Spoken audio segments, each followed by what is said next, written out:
Hello, lovely people. I'm honoured today to be sat with Reuben Waite, author and founder of Fearless Business. That's right. So I'll pass over to you. How would you introduce yourself, Rob? Yeah, so I've been in business 22 years, dedicated husband, family of 2 amazing daughters, and dog dad. We've been settling the dogs down, haven't we? And then the 2 businesses I've run, so I ran a marketing agency for 12 years. When family came round, it seemed like a good opportunity to kind of restructure things, sort of lifestyle-wise. So sold that agency in 2016 and then essentially set up the coaching practice, which I run now, so Fearless Business. 6 books written across varying sort of business subjects. 7th one is underway, so that's coming out in June, I think, and that's all on pricing and things like that. Okay. And then when I'm not dadding, husbanding, working, you can normally find me out on the archery range, being Robin Hood as opposed to Robin Waite, shooting holes in paper, basically. Brilliant. You mentioned family there, and of course we first met through our children, our respective children, going to the same primary school. So I guess we've known each other in a friendship capacity, and just to mark my appreciation for you offering to do this, perhaps I should begin by giving an overarching impression of what the subject is today. So I'm full of admiration for you because I believe you've been sober now for nearly 2 years, is it? Going on 3 years, yep. 3 years, yeah, it's been my 3rd year, in June. Time really does fly. Okay, incredible. I suppose I was wondering if we could start by you giving us a bit of background just to the reasons that led you to make that decision. And if you feel comfortable sharing some of the lifestyle choices that were leading you to drink, but also the consequences of drinking. Yeah. So just a bit of background before you started to abstain, I suppose. Yeah, I mean, well, we can go way back. I mean, like the heavy stuff. You know, Dad was an alcoholic. Didn't really realise to what extent it was until he passed away. And then sort of clearing his stuff out, we would find, 4 packs of Guinness tucked down the back of like a cupboard in the garage, and bottles of wine dotted around the place that was secreted about, and then bottles of whiskey. And I didn't realise this, but it transpired. So he spent some time working in the police. He spent some time as a carpenter, and then latterly he spent sort of 15 years of his career working in the education department. Sure. And when they cleared out his desk in the education department, there were 3 empty bottles of whiskey in there. Wow, so. Okay. So that kind of gives you a bit of a picture of it, and I suppose as a child growing up in an environment like that, and I don't want to overshare too many details because it's not fair on Mum. Obviously, she's still around, but it was quite volatile at home. Mostly, I would suggest down to Dad's drinking. He'd come home early from work, and then have a bottle of wine before 3 o'clock in the afternoon, and then of course the arguments would ensue. So that was to paint a picture of sort of the environment I was brought up in. But I'll be honest, I've forgotten a lot of my childhood for obvious reasons. It's just put it to the back of my mind. You don't want to remember the horrible stuff, do you? Yeah. And then growing up, actually when I was at uni, I didn't actually drink for 2 years whilst I was at uni. Right, wow. Just because I was so busy I didn't want to come out of uni with debt. So I had a job, I had a side hustle business. I also DJ'd in a local club, and when I was like, my day would start at 6, 7 o'clock in the morning, wouldn't finish till 2 o'clock in the morning. So 4 hours sleep. You couldn't drink in that environment. Sure. Too busy. Sure. Then sports clubs, hockey, rugby. I used to play a lot of sports. Very much, it's a drinking culture, so you kind of just get taken up with it, don't you? And peer pressure starts to bow in, and it felt fun for a while, and then I started to realise that actually I was in sort of my late 20s, early 30s. It was becoming a problem. And that was probably the first sign, I suppose, where I started to become quite angry as a drunk. Went from being a happy drunk to an angry drunk. A couple of times, and you kind of think, oh well, it's normal, don't you? You kind of label it, but starting fights, I would go not full on like physical, street brawls and things like that, but just trouble for unnecessary trouble. Put it that way. And then kids come along, and again, it was just that thing where it got to a point where and it wasn't because of the kids or because of family life, but I think it was that reflection of what I had grown up in. I started to repeat that pattern, and I would walk past the back fridge, have a beer, and then next thing you know, or pull out a bottle of wine, top the glass up, and next thing you know, it's like, I'll let the dogs out for a wee, I'll have a glass, fill up my glass of wine. Oh, I feel a bit down, I'll have a glass of wine. Oh, I feel happy, I'll have a glass of wine. Oh, it's Friday, and it just went on and on. That cycle. Yeah, very much. And I was like, and then one day I was just like, why am I doing this? Why? Like, what is it? And I just wasn't particularly like happy, basically. Sure. You kind of look around, and I've got every, got the wife, the kids, the dogs, the cars, the business, and you kind of think, well, why? I think actually a lot of my unhappiness was from my childhood. Okay. Not to pass the buck on to my parents, no. and it was just a habitual pattern from what I was familiar then, and I was repeating that in my family environment, what I knew to be familiar to me. But yeah, where it culminated, you were a part of this. Okay.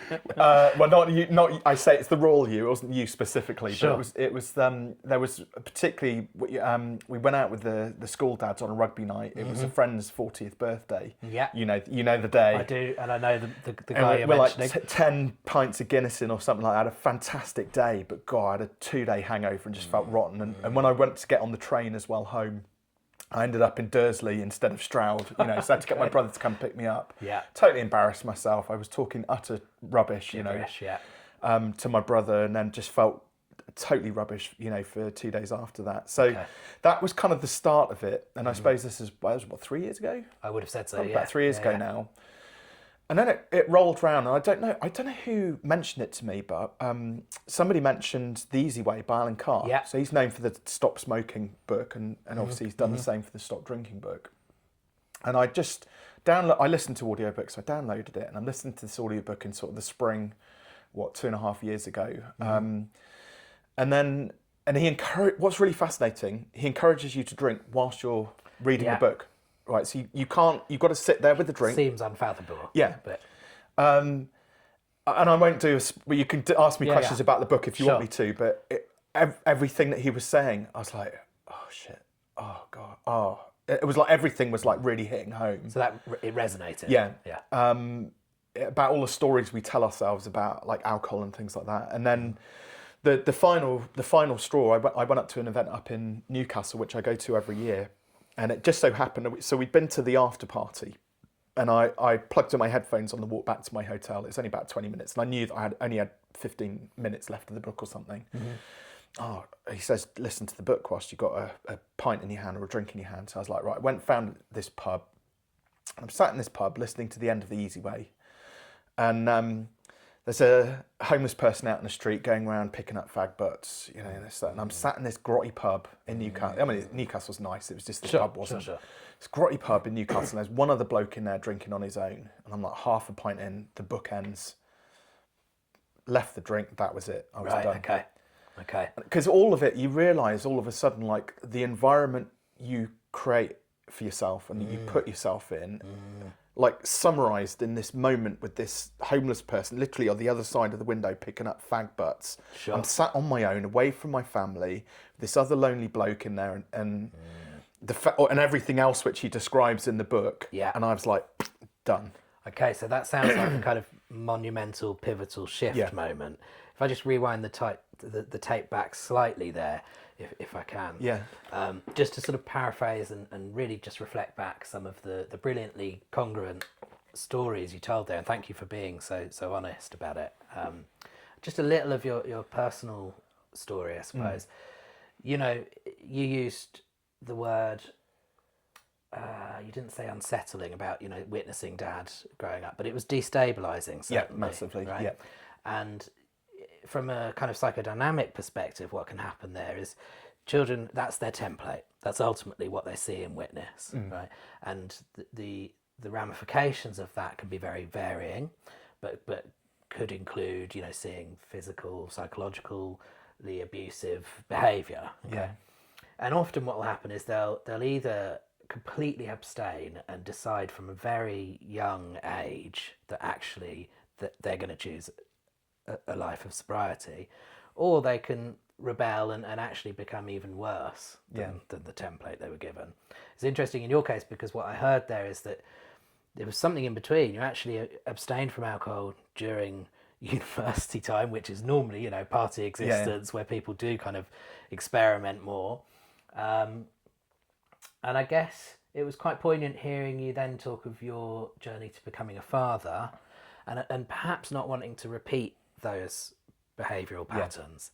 And I just wonder briefly if you could touch on that, whether there was ever, whether it was shame or guilt. You know, you mentioned being in the car with your brother and just sort of talking gibberish. Yeah. So around any relatives, whether that's your children, your wife, and if, you know, that feels too personal, that's fine. But whether there was any kind of like shame around that contributed to the reasons for wanting to stop.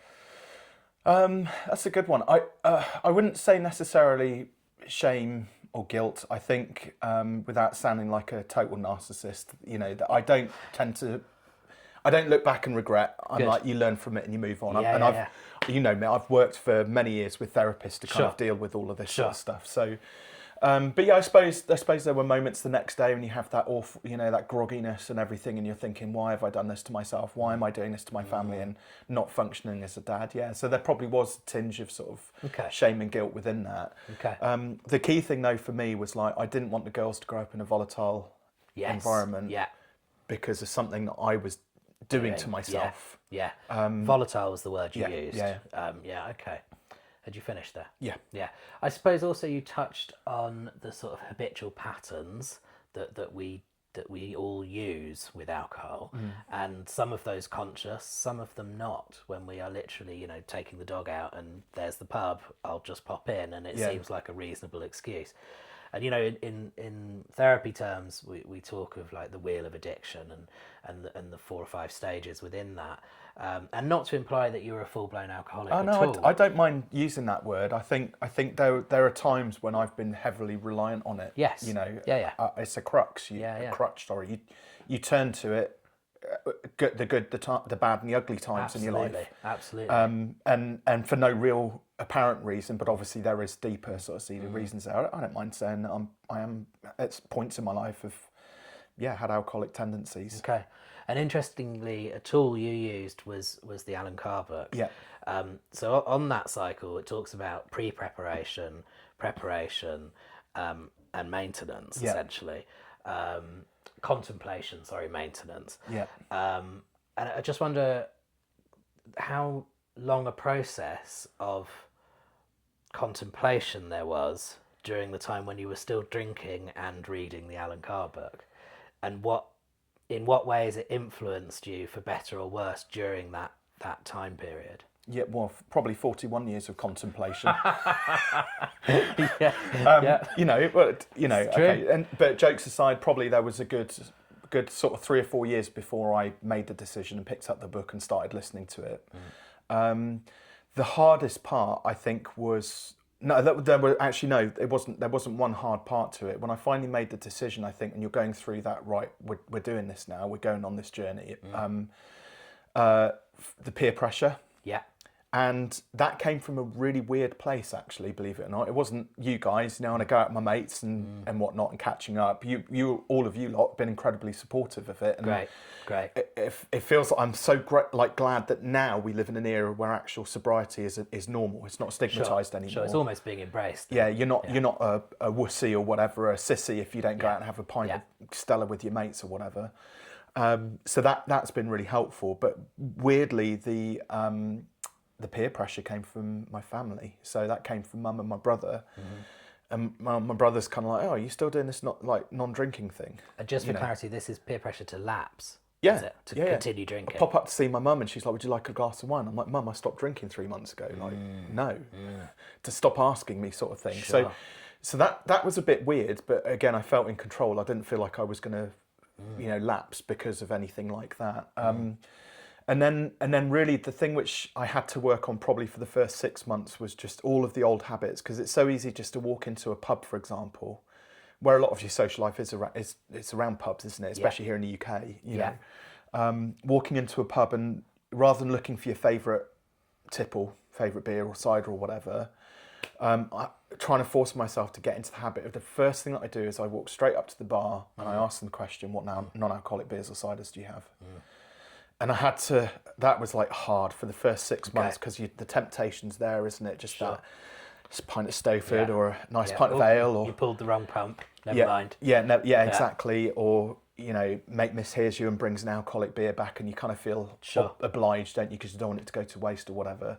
So those things all happened. But for me, it took me 6 months to go in and without even thinking about it, get to a point where I would be like, what non-alcoholic beers have you got? Okay. The moment that happened, easy. Fantastic. Literally, I mean, we're blessed because the quality of like non-alcoholic beers and ciders and even wine now, you're starting to see like the quality's good, tastes the same, gives you that same nice feeling, relaxation feeling, that you're looking for, but you don't get all the side effects, the hangovers and not being able to drive and the argumentative side of you and all of that sort of stuff. Fantastic. I'm glad you arrived at that story because I was with you for the Saracens Gloucester game. Yeah. And it's like you were recounting earlier, you sort of find yourself suddenly 7 pints in at half time because you've been encouraged to have 2-pint pitchers. Yeah. And the conscious brain is just alert enough to be saying, would I be enjoying this more if I was sober? And it brings me to a question I asked you. I think we'd gone to afterwards for a couple. And around the maintenance and the techniques that you're using, and you said that exact thing, that you kind of focus in on which really well brewed non-alcoholic beer am I going to get enormous pleasure out of. And you're right, the taste profiles are so much better. So I suppose the question I'm coming to is, given that you're 3 years in to complete abstinence or sobriety, I suppose the first simple question is, what would you term yourself in terms of your relationship with alcohol now? I would say I still have a pretty rocky relationship, and I'd be lying if I said that I hadn't drunk at all in the last 2.5 years. Okay. So, Charlotte and I have shared a glass or a bottle of champagne on Christmas Day, for example. Mm-hmm. And there was one afternoon where there was nothing going on, and I went down to the pub and I did have 3 pints of alcoholic cider. Mm. So, there's the odd time, but I did feel pretty bad about that whole sort, doing that, because you kind of feel like, oh God, is it going to escalate? Is it going to carry on? But to be fair, like now, I mean, speaking of the rugby, for example, it's it's quite interesting when I'm sat there and listening to you guys talk, right? Or I'm involved in the conversation. You get to 5, 6, 7 pints, and then you're all starting to slur your words and really talk a load of shit. And it's funny, like, don't get me wrong, but then I'm kind of like. Consciously, I'm like, I fancy a warm drink now. So you might have noticed when we go and watch, I'll just toddle off and I'll go and get myself a cup of coffee and slice of like millionaire shortbread or something like that. Just something to snack on. And, you're all filling yourself up with Guinness calories, and I'm there just having a coffee and a nice cup, bit of cake. So it's like replacement with, and those are treats for me. Yeah. The Guinness, when we drink, for example, on the rugby, it feels like you have to. And now that I'm not part of that, I'm like, I get to choose what I want to do. Sure. A couple of things to pick up on there. I mean, first, a sort of jovial one, I suppose. There's great advantages to you being our nominated chauffeur and what a fine job you do of it. But I remember almost like a sobriety check-in that I had with you, and we must have been 7 or 8 in en route back. And, here's myself and 2 of our other mutual friends thinking we're having these deeply kind of perceptive intellectual conversations, and I think I asked you at the time, like, where would you rank this, 0 to 10, from bullshit chat to highly perceptive? And I think you said, although I was drunk, I'd put it about 7 rubes. And so I just I suppose I'm just relating to that feeling, and I've had attempts at sobriety myself. But it's interesting bringing it back to the cycle of addiction, or the wheel of addiction, which can be applied to gambling, drug addiction, the basic even things like business or sport. Like people get massively over obsessed with sport or food. Yeah. Not just eating lots of food, but also not eating food. There's all of these different addictions. A fixation can develop from many places, absolutely. But the model I use includes at 3 different points in that cycle lapsing, and the idea being that actually you alluded to it, you know, I think you said, I do feel bad, I did go to the local and have 3 pints, but actually what that's about is trying to minimize the sense of shame and guilt if you do lapse, because what can happen is then you just decline massively. For me, if I was to define the word lapse, and again, you could argue that this is maybe making excuses, but that would be like one trip to the pub turns into 2 to 3 to 4, and then next you know, now you've got alcohol back in the house and you're in a bed reaching into the cupboard and everything else. So this was just do you know what? I've been bloody good. I'm going to treat myself to 3 pints of cider and have a fun, jolly walk home. Well, I was going to say the stumble home must have been very enjoyable. And I was happy, like that, and that's the difference. I think there's a majority of the time I would say I've turned to drink because I've been unhappy, whereas that time I was like, I felt happy when I made the decision and I went there and it was conscious and there was a limit to it and I felt happy coming home and it was just Yeah, so, but perhaps it's helpful to just interject at that point and talk about the neuroscientific stuff. You know, a lot of people either don't know or dismiss the fact that alcohol is a stimulant, but it's also a depressive. Yeah. And those moments where you wake up feeling hungover, or even, I don't mind confessing myself, times where I felt drunk or should be feeling drunk and it not being enjoyable or not getting much sensation from it and thinking this is entirely pointless. Yeah. But I think the dangers in terms of people's mental health is it becomes used as a crux or a form of escapism, and then that cycle develops and you have a problem because it's altering your brain perception. Yeah. You know, neurologically it's impacting or worsening the mental health issues. I guess so. To bring that to a more positive story, something else you've brought in our conversations about how one of the first things you said in terms of like the benefits of remaining clean, if you like, have been the positive benefits it's given you in terms of your own mental health. Can you tell us a little bit about that? Yeah, so one of the things which I noticed was that, you know, when I had been out drinking, it didn't matter who it was with, you forget the conversations, elements of the conversations you've had. You know that you've had maybe fun, or you know that, I don't know, but I couldn't pinpoint certain the detail, for example, you know, but I mean on like meaningful occasions. So Charlotte and I went out on a date night, for example, and maybe I had 2 or 3 glasses of wine with the meal and then come back a little bit tipsy. And, you know, Charlotte doesn't drink a lot anyway. So it's, but that's something which should be really meaningful between the both of you. And it's slightly clouded by the fact I can't remember everything that we discussed. And that for me was like quite a moment for me when I realised when we go out on our date nights now, or, you know, when we go and watch the rugby now, and I can remember every detail of it, you know, and that just makes the whole thing that much more enjoyable. Yeah. The depressive side of it, crikey, I don't miss that in the slightest. Like that. I mean, I've had now 3 major periods of depression in my sort of adult life. Sure. And I would say 2 were caused purely by alcohol, and not the other way round, I think. You could argue like it's chicken and egg, isn't it? Which one causes which? But for me, I feel as though a couple of them were very much brought on by the amount I was drinking, and I was just totally oblivious to it. But yeah, since in the last sort of 2.5 years now, generally my level of happiness has gone up by probably, like, if I could measure it, it's gone from like a baseline of a 4 to more of a baseline of a 6, you know, so you get the highs and the lows and everything else, but it's that baseline has edged up. Yeah, and just being more conscious, like when you're out and about, having the conversations and intentional with it. Thanks again for sharing that, and particularly revealing the episodic depression, which of course I can relate to as well. You know, I wouldn't be a psychotherapeutic counsellor without going through my own stuff. I think, you know, just to sort of summarise that piece, the effects of alcohol can exacerbate our emotional state, and the double-edged sword is we drink to try and mask, or we drink to enhance fun, or to be more self-confident, when actually the direct ramifications of that is it can be squashing all of those innate human abilities to feel confident, to feel happy, to feel able, right?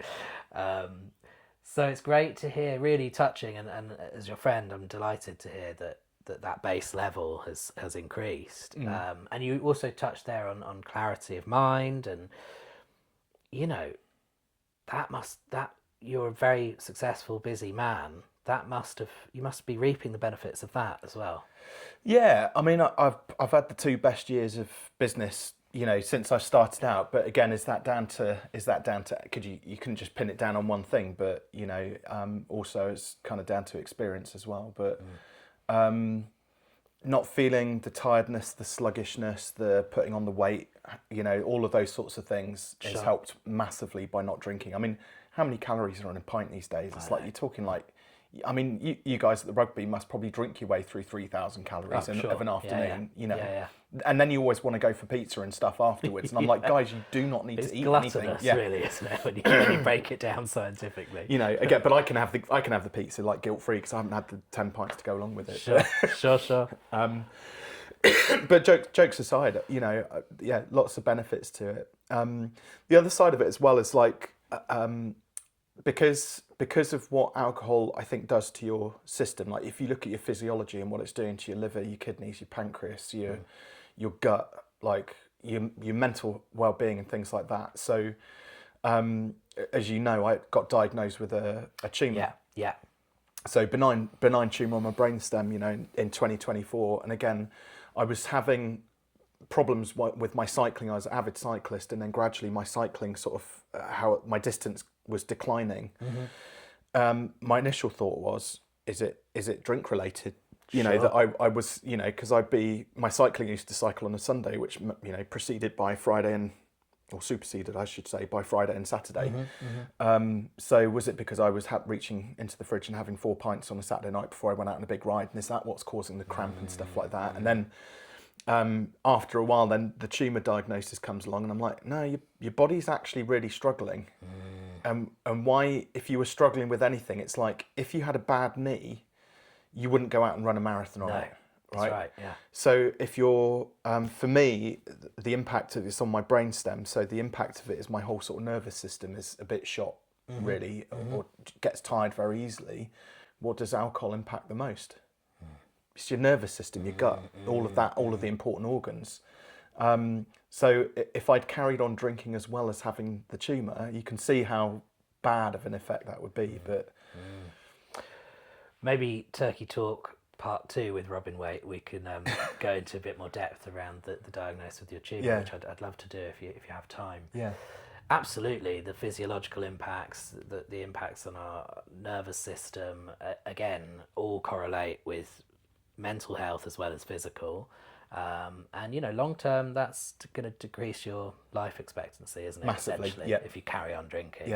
Certainly to the extent that I can and you used to. Yeah. I guess maybe a nice way, I mentioned earlier the cycle of addiction. Actually, I got the order slightly wrong. It's pre-contemplation, contemplation, action, and then maintenance, right? And I suppose the action stage for you was reading the Alan Carr and reducing your alcohol intake generally during that period, I'm assuming. Do you know a major part of it as well? We're kind of skirting around the edges of this, and I don't want to get on my high horse about this. Sure. But I also think it's important for, if people are watching this, they need to hear it as well. Alcohol's a poison. Yes. Right? There's a reason why when you have young children, you don't, when they're 3, you don't fill up their Tommy Tippy cup with a glass of wine, right? There's a reason for that, because we know what a poison it is. You wouldn't encourage your children to do a line of coke. No. So why, or even as an adult, you wouldn't encourage your mate to go and shoot up with heroin. Alcohol fits into that same family of drugs. It's a poison. It does an incredible amount of damage to our bodies and our mental health. And there was some interesting stuff actually, which I can't remember whether it was in the Alan Carr book or whether it was I heard it elsewhere. But there's this really interesting thing, and again, it kind of separates you from kind of like alcoholism, and for anybody who's kind of struggling with it slightly. But they do also believe that alcoholism is can be passed down. Yeah. It's hereditary. It's genetic. Because for years people have been making, potato vodka and stuff like that. Sure. And it can skip through generations, and then next thing you know, you're a fully blown alcoholic, and you've got no real reason as to why. but just because you don't know why doesn't mean you shouldn't do something to deal with it, because it is ultimately, it's a poison. You are killing off parts of your body, and in some cases, for very unlucky people, those parts of their body will never recover. Now, my dad, for example, so before he passed away, so he had 4 months where he was in Cheltenham having chemo for leukemia. And what transpired was chemo sorted his leukemia out, because now his immune system was shot. He had tumours in his pancreas and his liver, it's cancer. Right. And they just basically exploded. And so within 2 weeks coming out of Cheltenham, he was dead. That was down to his alcoholism. I'm angry at Dad for not gifting us like 10 years extra of his life, because he would still be potentially around now, I think, if he wasn't a fully blown alcoholic. And he had problems with his heart, he had arrhythmia. That's a common symptom of like alcoholism. Right. So, you know, and he died 5 months before Poppy arrived. So our eldest daughter. I'm fucking angry at him. Really angry at him. And again, part of this, like, so this makes the maintenance part of it easy. Because I'm 2.5 years in. For me, I think I will be recovered. My body will be recovered physically, and me mentally as an alcoholic will be recovered by year 10. I think that's a good milestone to hit. So I've got 7.5 years to get there, where my liver will be fully new, my kidneys will be replenished. Hopefully my pancreas hasn't had too much like damage done to it. And if it means that I get an extra 10 years with my grandkids, I've reversed the cycle of what my dad created. And it's hard. Of course. I mean, it's heartwarming to hear you speak like that, and thank you for connecting to the raw emotion there, which is anger. And I think you can own that anger completely. He did a lot of good things, I'll give him that, but this one thing I'm really pissed off about. Yeah. And perhaps it's a shame you didn't have the opportunity to sit and talk with him about that before he left. But you've also brilliantly concluded, you know, that discussion around how toxic it is, you know, psychologically, physiologically, health-wise. There's so many facts that should dissuade us, you know, from in all of those different elements from drinking. It's been really brilliant sitting with you and talking. And again, thank you for being so congruent. You've really been very transparent and open, and I respect you massively for that. I suppose a nice way to round off this podcast, videocast, however you want to call it. I don't know what the cool kids say these days. What if, and this part might be putting you on the spot a little bit, but if there were one message you'd want the listeners to hear from this that you would gift to them, what would that be? I think if you're, I mean, they always say, don't they, it's that piece of self-awareness right at the start where you go, I've got a problem. And even if just momentarily you can see that, that's a good starting point. And the thing is, ultimately, like, there are people out there who, you know, really deeply care about you, who you could be impacting and affecting by this. So if you don't want to give up alcohol for yourself, then give it up for them. Fantastic. Like, do them a favour, because they will long run, they'll forgive you for your misdemeanors, hopefully, if they happened, and they'll appreciate the fact that they've got an extra bit of time to spend with you. And I think, you know, so I've kind of, you know, with Dad, kind of, you know, I spent a lot of time therapizing over it, and being therapized over it, and dealt with it. But yeah, I'd love that time. I'd love to have that time back. I'd love the girls would have loved him. Yeah. You know, really deeply. He was a funny guy. He would have been a great granddad, you know, and it's just a shame that we all missed out as a result of that. So if you can't do it for you, do it for them. Fantastic. Thanks again for sharing that piece, and I'm glad that you've at least partly reconciled or consolidated some of the stuff with Dad. It's been a real honour. You've provided some really fantastic insights, and hopefully we'll do this again sometime. So Rob, thank you so much. My pleasure. Thank you. Thank you, mate. Good Cool. stuff.